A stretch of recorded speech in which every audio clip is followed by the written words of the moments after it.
Hoy, Trililing! Ako ni minsan hindi nakipag-usap sa mga Chino. Nung panahon ni Presidente Duterte, ni minsan walang teritoryong nawala.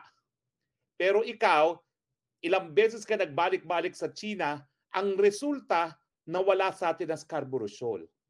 Huwag mong kakalimutan, Trililing. Matapos na ikay magbalik-balik sa China, hindi lang nawala ang Scarborough Shoal, nagsimula na ang problema natin sa Pilipinas. Na para bagang binaliwala na ng Pilipinas ang ating mga pag-aangkin sa karagatan at isla. Ikaw ang pumasok sa secret agreement.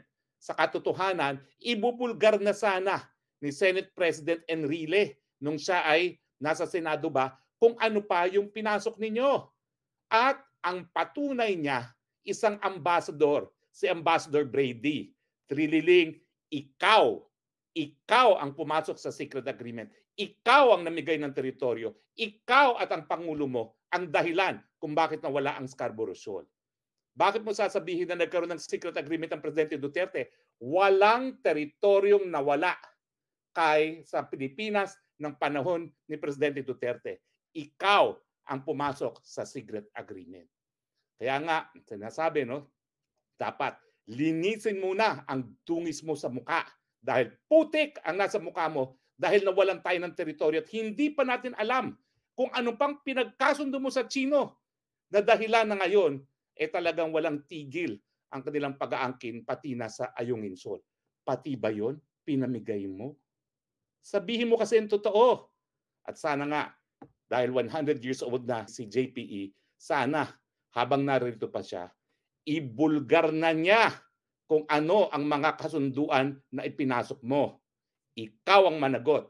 Ikaw naman, drag queen. Hindi ka palusot. Kaya naman ikay nakalaya. Ang kanta is For Mom with Love. At alam mo na ang ibig sabihin niyan. Mom. Dokumentado na yan. Kaya tumahimik ka na. Nakalaya ka na. Mabuhay ka na ng matiwasay. At wag nang pakialaman ang wala ka namang kaalam-alam. Dahil pagdating dito sa usaping nito, COMELEC ang iyong specialization, hindi international law. Habang ikay naninira, akala mo makakalimutan ng tao na hanggang ngayon, akusado ka pa rin sa pangangalakal ng pinagbabawal na gamot. At ikaw naman, Mr. Justice, ano na naman yung sinasabi mo na pinimigay na naman ang karapatan natin ng Presidente Duterte? Unang-una, walang soberenya dyan sa Ayungin. Yan po'y kabahagi ng Exclusive Economic Zone. So yan po ay sovereign rights lamang. Pangangalap at pakikinabang sa tanging yaman. Yan po'y economic rights. Wala pong soberenya yan. At ang ating sovereign rights, nakasaad po yan sa UN Convention of the Law of the Sea at doon sa desisyon ng tribunal. Ikaw nga, Mr. Justice, ang sabi mo, dapat conciliation eh. Mali nga yung sinasabi mo. Ako yung nagsabi na dapat binding arbitration. Nakasaad po yan. Yan ay nasa lectures ko sa MCLE. At ikaw naman, ang sinabi mo na conciliation sa iyong talumpati sa Ateneo de Davao. Wala pong soberenya dyan sa Ayungin Shoal. Huwag natin linlangin ng taong bayan. Wala tayong titulo dyan. Economic rights lamang na pangangalap ng tanging yaman. Ano bang ibig sabihin na pinalibog ang Sierra Madre dyan sa Ayungin Shoal? Well, alam nyo po, sa UN Convention on the Law of the Sea, wala pong provision na palibasa, meron tayong economic rights, may karapatan tayo magkaroon ng naval station. So, ang nangyayari po, yung Ayungin, dahil sa Sierra Madre, ginawa nating naval station, yung bulok na barko dyan. Hindi po talaga totoong barko yan. Dahil sa maritime law, ang barko umaandar ng sarili.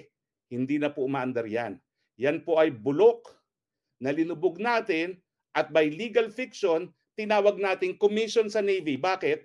Dahil pag tinanggal yan ng China, pwede tayong tumakbo kay Uncle Sam. Uncle Sam, Uncle Sam, Mutual Defense Treaty, saklolo! Pero anong karanasan ba natin? Nang wala ang mischief reef, nang wala sa atin ang Scarborough Shoal, hindi naman sumaklolo ang Uncle Sam. Mali ang pag-iisip ng mga warmongers at mga trigger-happy mga Pilipino, nare-respakan tayo ng mga Amerikano. Bakit? Nako, unang-una, napakalaki ng mawawala sa Amerika pag sila'y nakipaggera sa China. Halos lahat ng bilihin ngayon sa Amerika, made in China. Lahat yan kaput pag nagkagera. Ang pinakamalaking naghahawak ng dolyares, ang pinakamalaking pinagkakautangan ng Estados Unidos, China.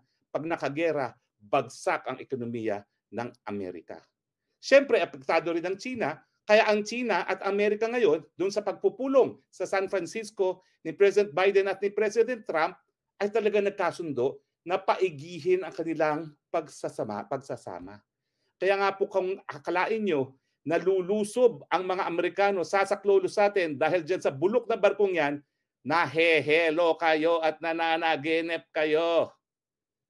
Ang pulisiya ni Presidente Duterte ay pulisiya na nagkasundo sila para walang gulo, walang galawan. Yan po ibig sabihin ng status quo.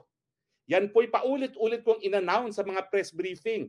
Yan po inanunsyo rin ni Alan Peter Cayetano. Yan po inanunsyo rin ni Secretary Delfin Lorenzana. Nakita ko na po yung mga clipping sa mga balita na inanunsyo nila yan.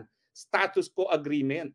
Walang galawan at ang naging resulta naman po, mas mapayapa at mas maganang samahan sa panig ng Pilipinas at ng sa China. Kaya kung ikukumpara nyo ng level ng kalakalan at level ng pamumuhunan sa panahon ni Presidente Aquino, nako, hindi lang po triple, baka quadruple pa.